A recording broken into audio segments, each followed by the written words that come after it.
بسم اللہ الرحمن الرحیم۔ میرے عزیز طلبہ و طالبات، آج ہم پڑھیں گے مخرج نمبر 15 فا کا مخرج۔ تو فا کا مخرج جو ہے، اس میں ثنایا علیا یعنی سامنے کے جو دو دانت ہیں، ان کا سرا جب نیچے کے ہونٹوں کے بطن کے ساتھ لگتا ہے تو اس سے فا ادا ہوتا ہے۔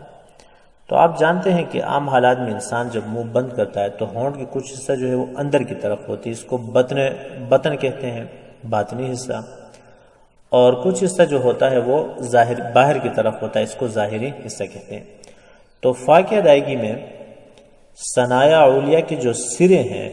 وہ نیچے کے جو ہونٹ ہیں ان کے بطن کے ساتھ، شکم کے ساتھ